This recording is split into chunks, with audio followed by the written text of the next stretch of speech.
Hey kids, it is the 10th day of 31 days of Halloween, mostly horror related and just plain horror reviews every month. Started out family friendly, got really brutal with the Terrifier films. Did a stage play. Today I'll be doing a movie from 1974.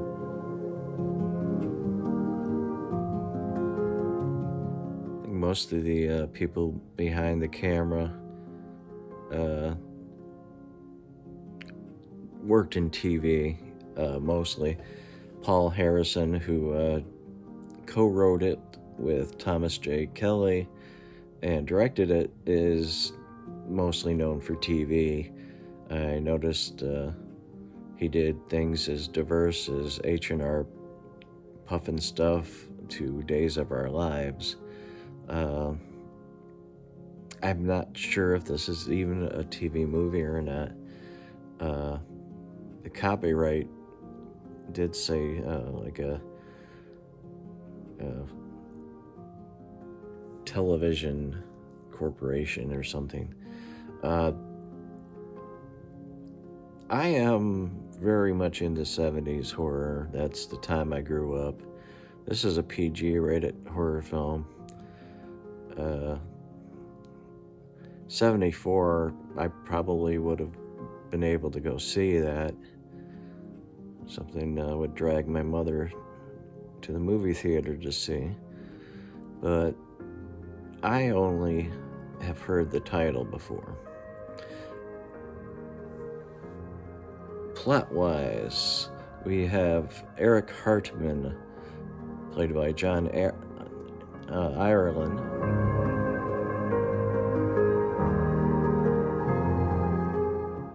He's directing a movie based on these occult killings from the past, and he's shooting in the house that it happened. His lead actress is Gail. She is played by Faith Domergue, Domergue.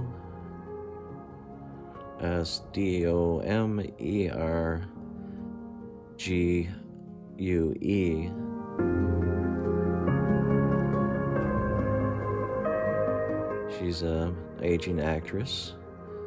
John Carradine, plays Edgar Price. He's the caretaker.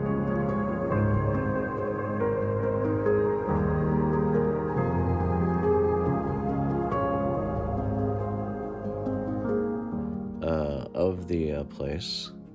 And we also have Anne, who's played by Carol Wells. Carol and I share a birthday. She was born on August 31st.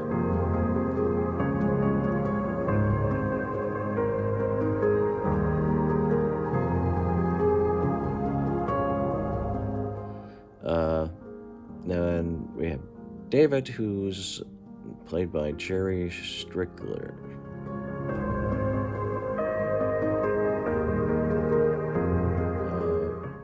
Gail, Ann, and David are actors in the movie.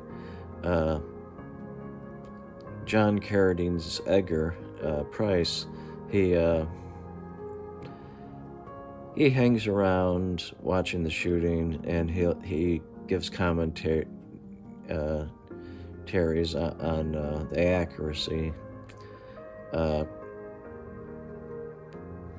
He seems a little sinister. He does something really weird in the graveyard, and I don't believe it's ever explained in the movie. So we are unsure about him. However, later in the movie, he does give a warning to Eric that, they shouldn't meddle with, the supernatural stuff.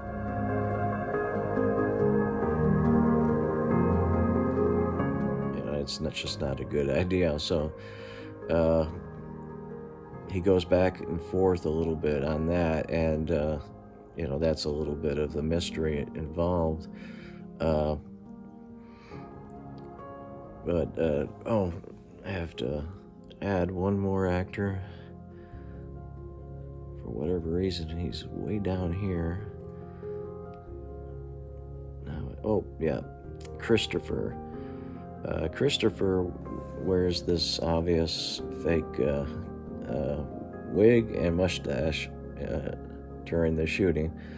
He's played by Charles McCauley, and this guy's the best actor in the cast.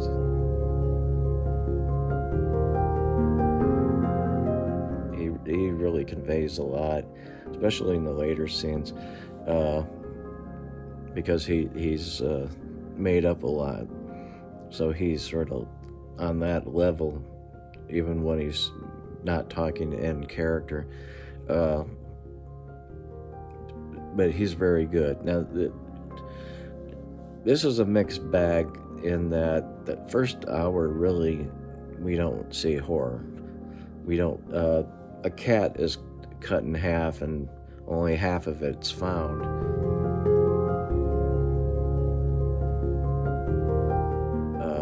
We don't see that happening, and we're unsure, how it happened. We can guess later in the movie. The first hour, I looked up some of these actors, and some of these actors aren't actors. They're crew members. They work behind the scenes. So I'm kind of assuming some of these, some of them are actually working out as crew members on the actual movie, and some of the scenes that we see, a setup, how they set up a set, especially exterior, in real life. So we're seeing sort of behind the scenes type of stuff while we're watching the movie, and that's interesting. Great deal of this first hour is stuff like that, as well as melodramatic stuff, which is fine, but it really takes forever so what ends up happening, David finds this book called the Tibetan Book of the Dead, and he starts reciting some stuff. That's not when shit starts hitting the fan. And you have to understand, this is like in the beginning of the first half or the last half hour of the movie. That book is replaces the book that they were supposed to read from the movie, or for the movie, and Gail ends up conjuring up. Her intent is to bring somebody back to life, and she actually ends up doing that, basically.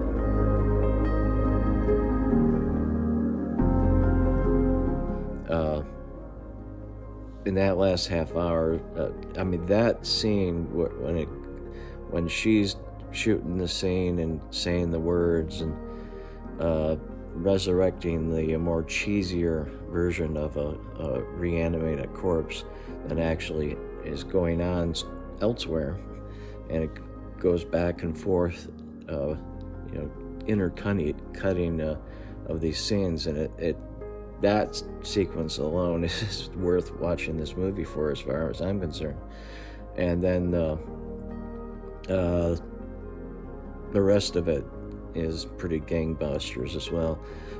I really enjoyed the last half hour enough for me to suggest, at least, it's a short movie, it's only 90 minutes, and the first hour is fine, but the director has a sense of humor. He with a combination of cutting and suggesting suggestions, and what the audience would expect. like a shadow ends up not turning out to be what we thought it was going to be. Oh no, something's gonna happen. Nope. He does that a couple of times. It's quite clever.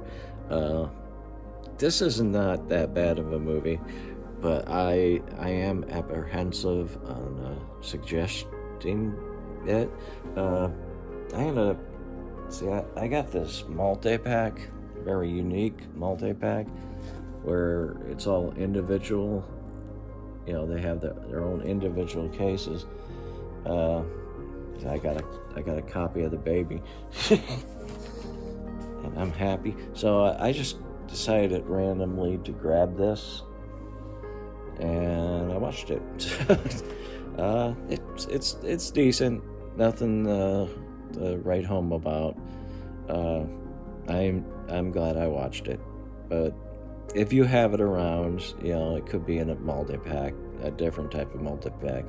It's worth to check out, but I wouldn't go, head over heels trying to figure out, how I'm gonna see this movie. Well, that is day 10 of 31 Days of Horror, or Halloween. Until next time, tomorrow, stay safe. Always have a good time. Bye now.